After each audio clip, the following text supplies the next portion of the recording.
You are listening to the Teach Middle East podcast, connecting, developing, and empowering educators. Hello, everyone, and welcome back to the Teach Middle East podcast. My name is Leisa Grace Wilson, and today I have with me Vikas Pota. He is the founder of T4 Education. We're talking education globally.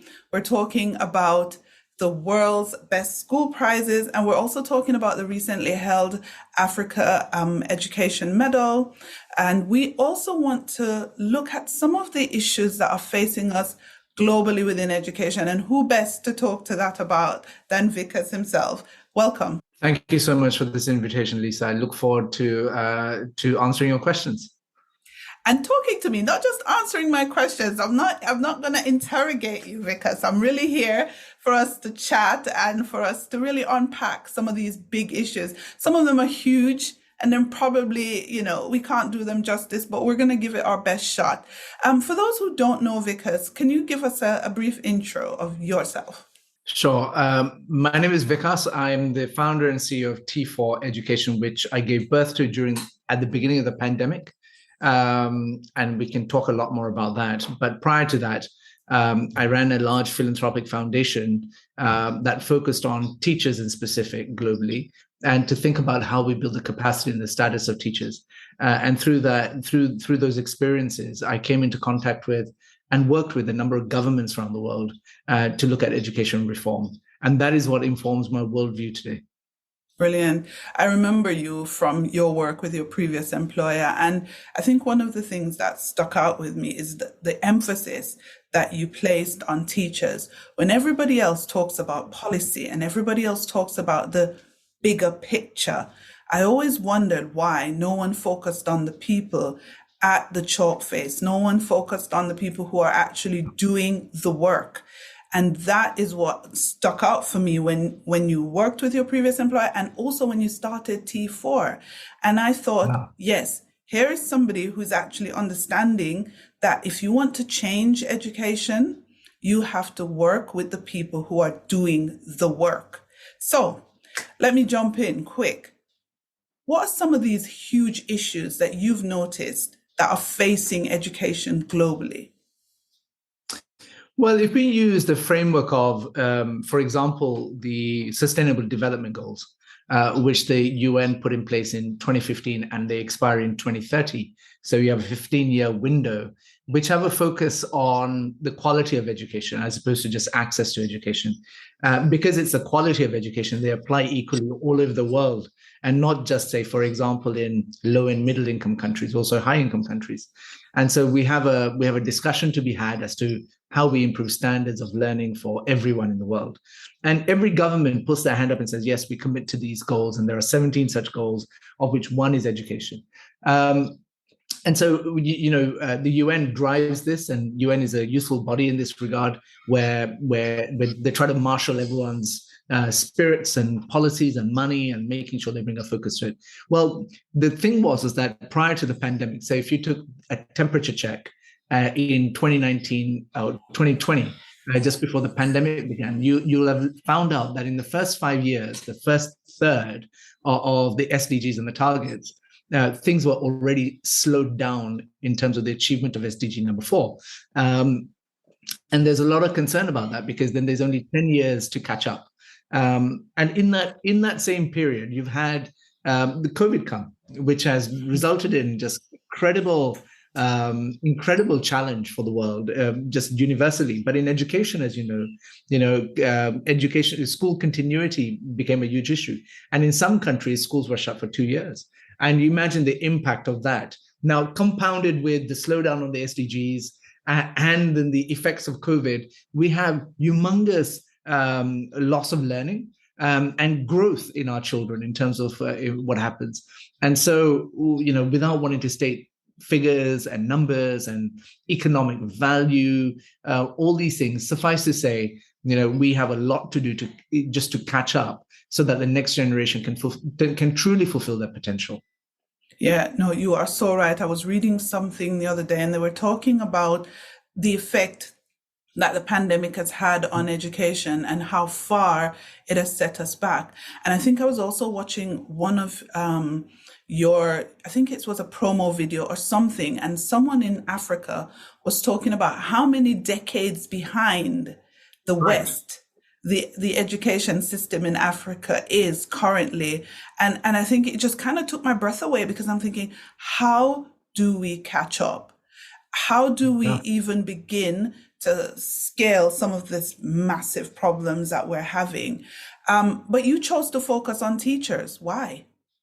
When I started in my previous employment, I was new to education, and I was also new to philanthropy. And what I did was that I went around the world and spoke to people and asked them, if you're in my shoes, what would you do? So I went to good and great, to all the organizations, trying to understand, trying to learn. And I had quite a few really good responses. Like, for example, people said, you should focus on scholarship programs. You should focus on school feeding programs. You should focus on school building programs. You should think about WASH programs. You should think about, a whole array of different types of initiatives that you could do. And when I stepped back from that, I was actually a little bit bemused that no one actually had mentioned teachers. And that is a point of concern for me. It's just like a commonsensical thing, saying that when I was in the classroom, I know that I had some great teachers, and I know they made a huge difference. But yet, none of these good and great who work in the policy world or run NGOs or in UN organizations actually said anything about teachers. And that's why when I scratched the surface on that, I thought actually this would be an incredible thing to try to do, which is to bring a focus on the importance of teachers. That being said, there was also some research that we had commissioned, which showed that the status of teachers had diminished greatly. Only in China at that time, I remember in 2013, we found that teachers were regarded in the same way as doctors everywhere else in the middle to low ranking social status profession. And that has massive implications when you try to the best and the brightest of the next generation consider teaching as a profession, the general society doesn't hold teachers in high regard. That's a huge problem. So I decided to focus on these issues because I think they are important. And we have a recruitment and retention crisis in most parts of the world when it comes to teachers. And unless we address these kinds of challenges, I don't think we will make progress. And so that's why I decided to focus on teachers. And when I finished my employment at the end of 2019 and entered 2020, what really happened was, with the pandemic, I was watching on social media all my friends who were teachers, who were reporting about all these incredible things that we're doing to make sure that kids in their classrooms continue to receive education despite all the challenges. And at that point, I thought best to actually bring them up onto a Zoom call and have a conversation with them just to check in, saying how you were. And after all, I had supported these teachers for a long time, and it was a natural thing to do. So I expected 30 or 40 to show up to the Zoom call. I was delighted that 230 came. And in that conversation, what I got to understand, whether it was teachers from Australia at one end of the world, or teachers from Chile from another part of the world, and everything in between, they're all asking the same question, which was around, what does this mean for us as teachers? And to be honest, no one was really trying to help them. So it's at that point I decided that actually we should try and help teachers through this period. And I just put out this notion saying, okay, let's meet in a month's time. Let's focus on a few things to talk about what the new normal for teachers will be. And little did I know that that opportunity would result in the world's largest professional development conference for teachers, with 103,000 teachers showing up in a month's time to discuss that very issue online. And so that's the history to what I'm doing. I hope that actually we're able to contribute real grassroots experience to this discussion. Yeah, I think what you're doing is something that is so long overdue that the demand is just pent up. No one, and up until 2018, so most people by now knew that between 2018 and 2020 is when I really started to kind of focus a lot of my effort on media, etc. But prior to that, I was in the classroom, and no one used to ask our opinion. So I taught for 22 years, and I can't remember an organization that was really focused on listening to us as teachers and understanding what our needs are. Because when you go into teaching, you don't go into teaching because you think you can't make a difference. You go into teaching because you think you can make a difference. But in order to do that, you need the support of the policymakers, the philanthropists, and all the organizations that can help. But in order for them to do that, they need to listen to you. And you touched on something earlier, which I want to talk about a little bit, and that is the recruitment and retention crisis. It is not only the fact that we have a lack of regard for teachers, but there are other factors. What are other factors you think that are contributing to this recruitment and retention crisis? So I think depending on where you are in the world, there are different things, but largely I think they fall in three categories actually. One is around workload. Teachers work a heck of a lot. Your teachers put in everything they can, and we see that time and time again. And it results in burnout, results in stress, depression, all these kinds of things. And actually, because you're trying to do your best amongst all these little kids that you look after and you marshal for the day, it gets to you. So workload is one of those things, and naturally we want teachers to be on the side of their kids and the students and push for them. But there is an immense amount of workload. That's the first thing. The second is remuneration. In many parts of the world, just is a major issue. Not just levels of remuneration, but also actually getting paid itself.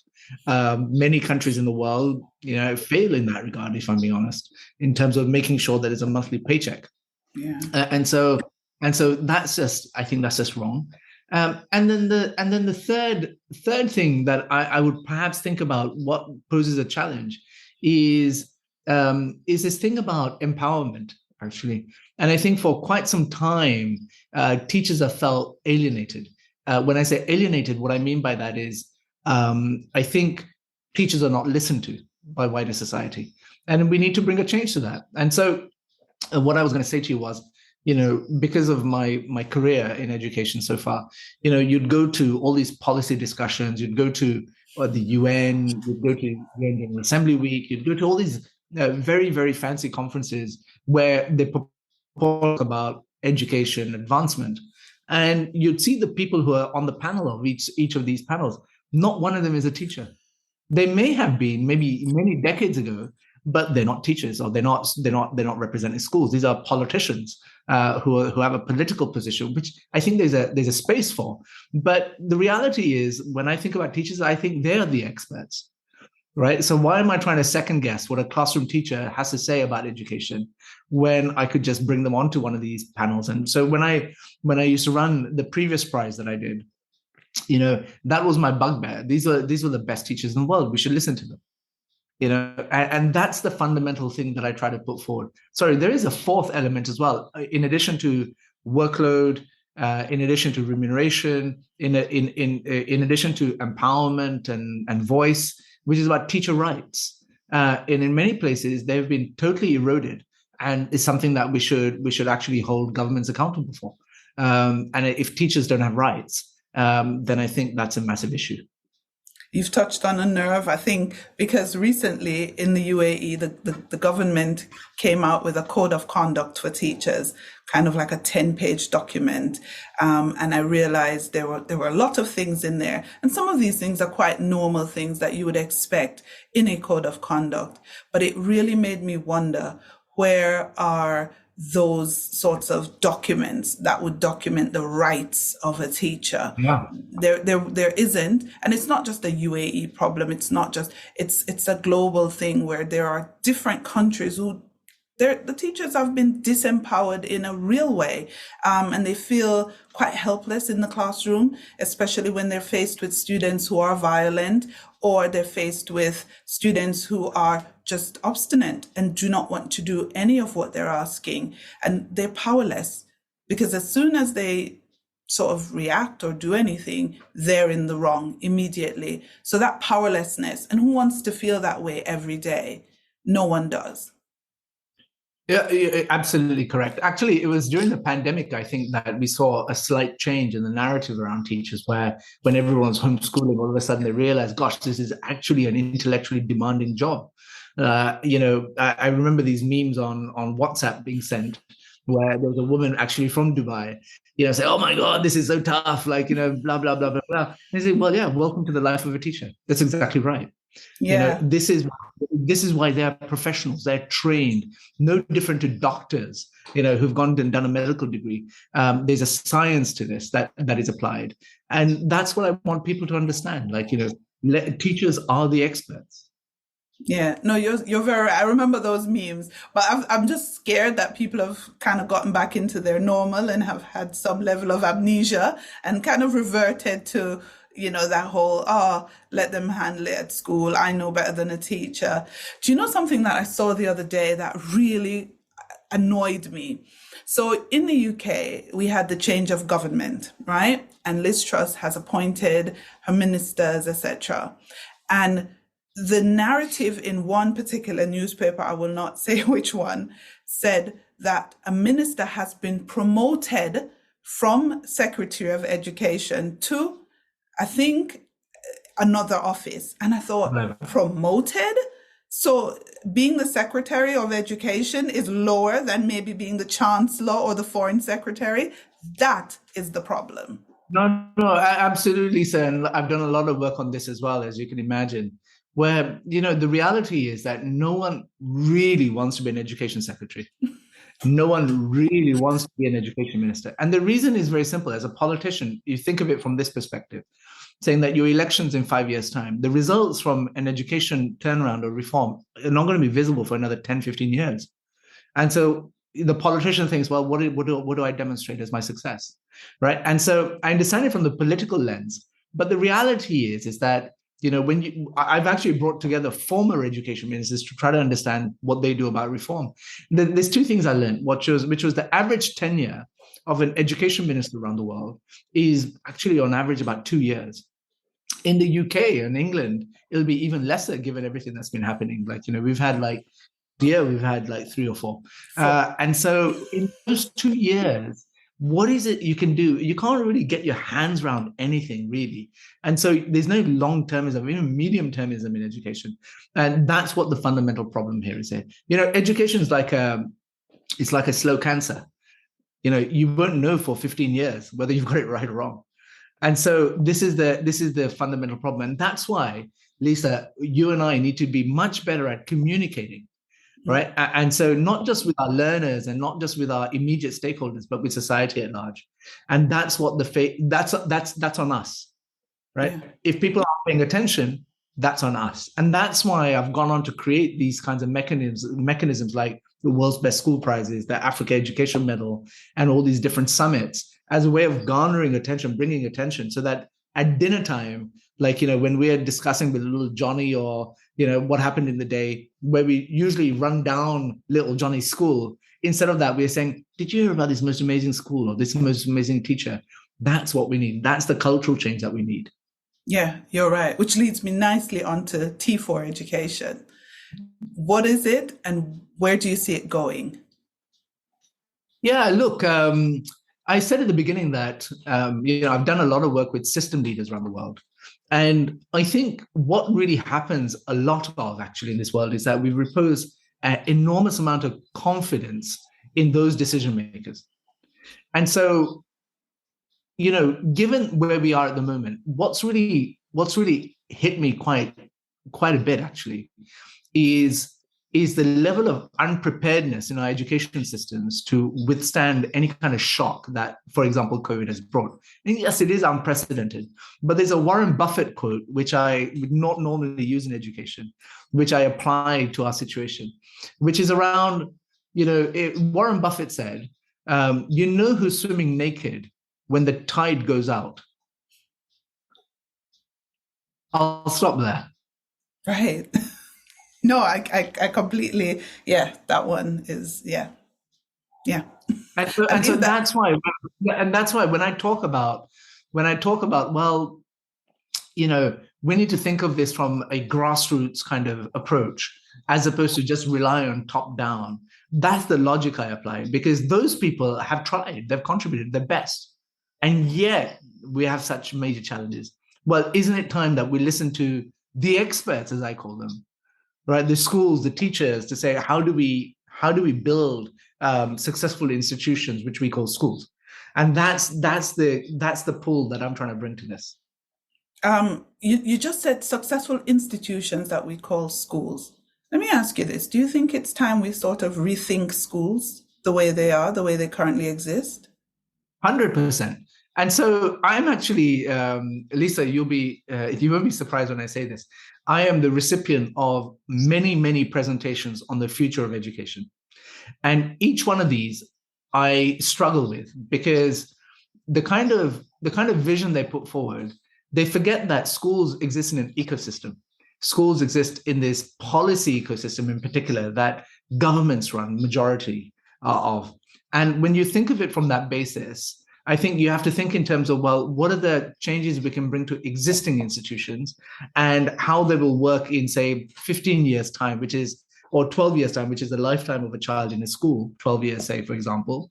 And that's what I'm looking at. And that's why when I think about the world's best school prizes, if I take, for example, a data point, which is the number of failing children in failing schools around the world. About 5-6 years ago, we did a study on this, and we found that there's a global population of what, 7 billion people. Okay, and we did an analysis of official statistics from around the world, where governments have to categorize how many schools are failing, and you do a totaling of all the kids in these schools. You know what the number was? It's got to be quite a large number. I don't even want to, I can't even imagine. So it's government saying that their institutions are failing, okay? Out of a global population of 7 billion, a half a billion are in failing schools, right? And so you think, okay, how do I change that? And so you will know as much as I do, if not more, that there's a lot of literature and there's a lot of research, there's a lot of evidence shows what works. Yeah. How do we apply that so that these 500 million children's schools go to schools that can do the basic minimum to make sure that they get a really good education? And so that's what the school prizes are. The world's best school prizes are not about grades. They're about 5 school improvement strategies. Think of it like that. So we know that the evidence says if you're a school that knows how to collaborate effectively with your community, you'll do better than everyone else. Schools that are innovative to the core do better than others. Schools that prioritize empowerment of young people and tackling things like environmental action that do better than those than others. Schools that prioritize healthy living do better than those that don't. And then schools that know how to build resilience and overcome adversity, just do better. And so these 5 categories of the world's best school prizes are trying to surface expertise from around the world that resides in these schools as a way of democratizing access to such information and this expertise so that other schools can learn.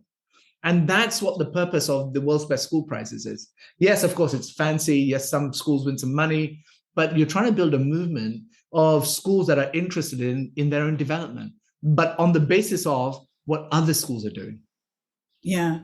And I think also when it comes to showcasing good practice, once the light is shone on it, it makes it easier to replicate. It's that multiplying effect. It's that idea that if they can do it, then we could do something either like it or similar that suits our context with the aim of improving. So I'm loving that. And we're going to talk a little bit more about that and where we are with the, best schools prizes and how that's unfolding in this month, actually. But I want to go back to the Africa Education Medal because that's near and dear to my heart.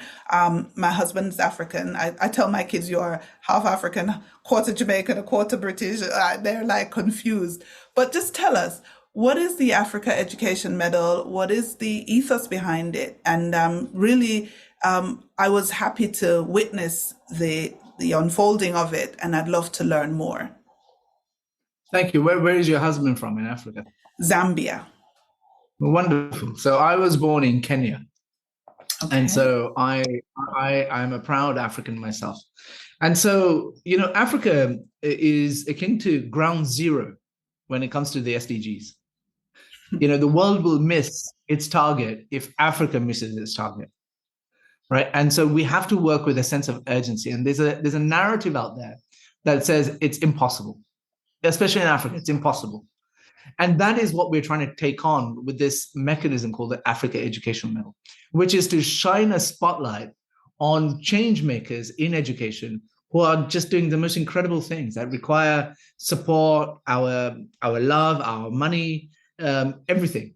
And so it's a mechanism to surface stories of excellence, and to find ways of actually not just shining a spotlight, but to support these individuals. So we went through a process of highlighting a top 10 in the continent, in sub-Saharan Africa, and then we unveiled the winner of the prize earlier this week, who is Professor Mamokgethi Phakeng, who is the Vice Chancellor of the University of Cape Town, a very accomplished leader in her own right. And the hope is that her message is around the empowerment of women, the necessity to get women into postgraduate qualifications.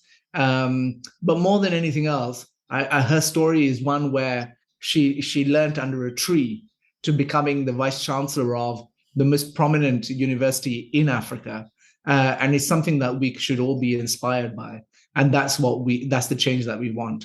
And so that's very much how we see the importance of the Africa Education Medal. Yeah, I really want to shout big up to Professor Mamokgethi, because her focus as well on STEM and maths is brilliant, because oftentimes it's not a matter of not having the ability, it's a matter of not having the support and the access.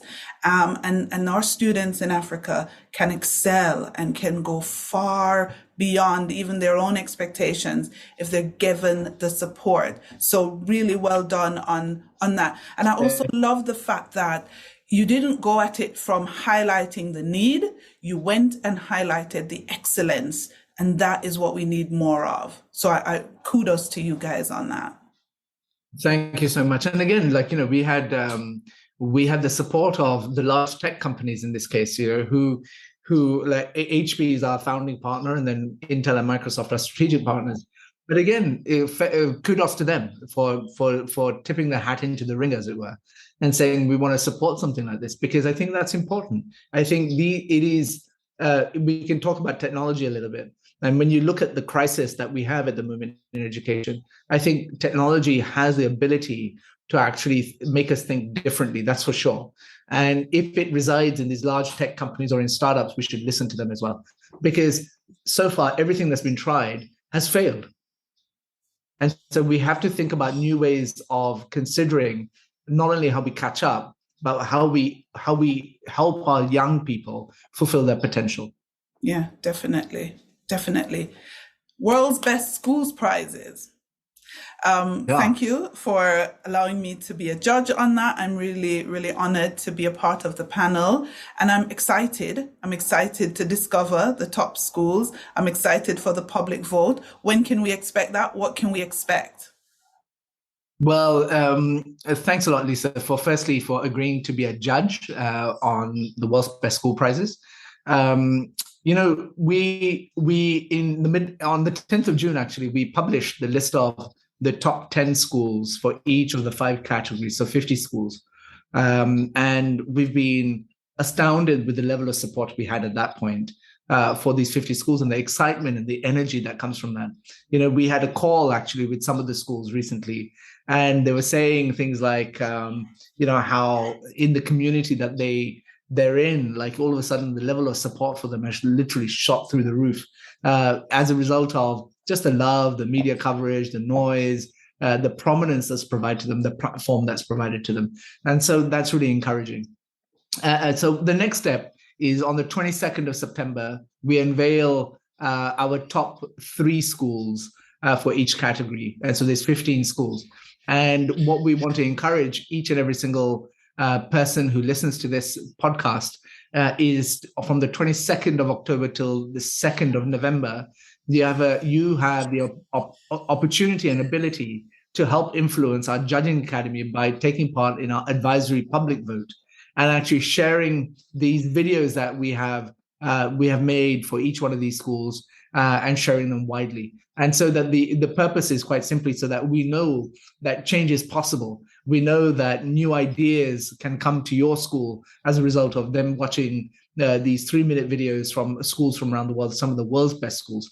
And then subsequent to that, the 22nd of October, the advisory public vote, from the 17th of October till for that week, the 22nd of October, we host something called World Education Week, where all 50 schools will each host an event that talks about how they've developed their expertise in that particular area, that every educator in the world should see as amazing professional development, and show up and actually participate and have an opportunity to ask questions to the school the school's event that they're attending. And I think these are the really important things. But on the middle of that week, on the 19th of October, we actually have our winning ceremony, which is online. And we will decide which 5 schools each receive $50,000 for the World's Best School Prizes. Brilliant. So the 19th of October, loads going on, but mark your calendars, listeners, and get involved in voting. Make sure you check out the videos. Make sure you share them socially. Make sure you vote. And then on the 19th of October, make sure you're there online to see the unveiling of the 5 schools that will walk away with the Best Schools prizes in the various categories. Thank you so much, Vikas, for being on the podcast. It's been such a lovely, lovely chat, and I'm sure this won't be the last time. Well, I appreciate the opportunity. I've enjoyed our conversation. It wasn't just a matter of answering your questions. And I thank you for everything that you do in the Middle East in particular.